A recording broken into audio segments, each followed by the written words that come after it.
All right, let's talk about SSH. It's one of those things that, kind of runs the entire internet from behind the scenes, but most people have never even heard of it. It's absolutely crucial. So what is it? Let's dive in. So think about this for a second. How do you actually control a computer that's maybe thousands of miles away? How do you tell it what to do? And more importantly, how do you make sure that no one is eavesdropping on that conversation? Well, that's the exact problem we're going to talk about today. It's kind of hard to imagine now, but the early internet was basically the Wild West. Seriously, when you connected to another computer, everything you sent, your username, your password, every single command was just out there in the open in plain text. It was a total security nightmare. So yeah, this is where our story really kicks off. The internet had this huge fundamental problem right from the start. There was just no privacy. The early tools, they were built to work, not to be secure, and nobody was really thinking about a world where people might be snooping on the network. I mean, just look at how bad it was. Before SSH came along, you'd use something like Telnet, and your password would literally travel across the internet as readable text.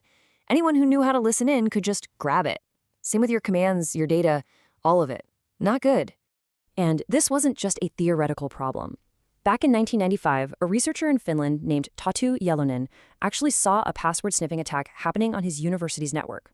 He watched his people's credentials, which is getting stolen left and right. So he said, okay, I'm going to fix this. And he created the solution that really became the hero of our story. And here it is, SSH, which stands for Secure Shell. So what is it?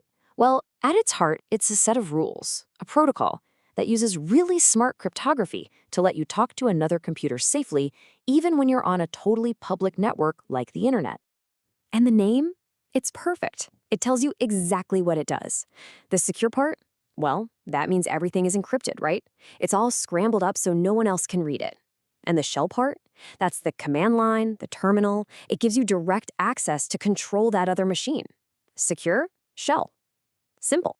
So how in the world does it actually pull this off? It really can feel like magic, but it's not. It's just some really, really clever math and cryptography. So let's pop the hood and see how it works.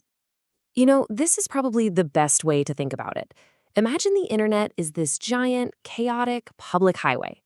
SSH builds a private, armored, totally invisible tunnel right through the middle of it, just for you. Inside that tunnel, everything you say and do is completely safe from the outside world.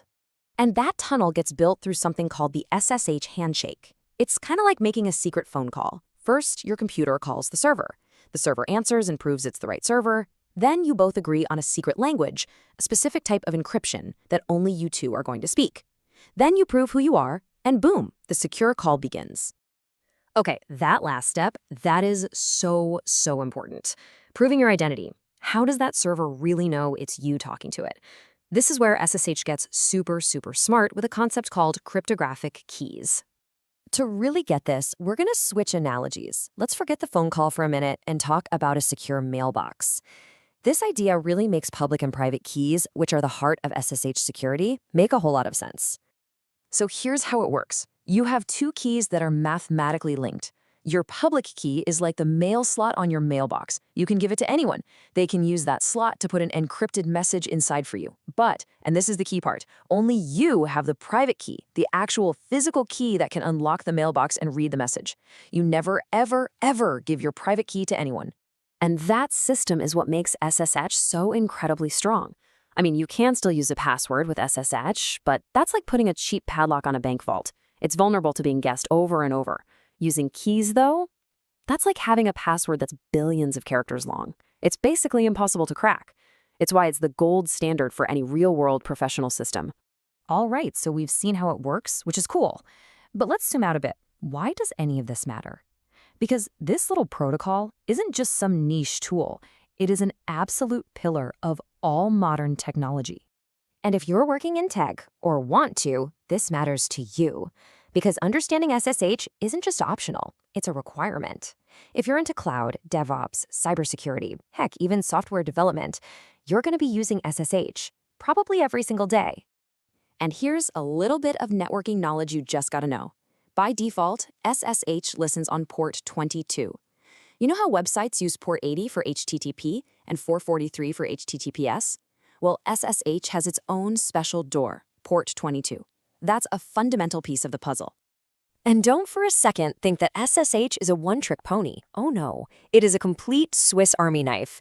Yeah, you can log into servers, but you can also use it to securely transfer files, to automate massive software deployments, and even to forward other network traffic through that secure tunnel we talked about. The versatility is just mind-blowing. So, at the end of the day, SSH is this silent hero, this protocol of trust that's constantly working in the background. It's what allows the entire cloud to exist, what allows us to manage this massively interconnected world in a secure way. It's that invisible, encrypted handshake happening millions of times a second that truly holds our digital world together.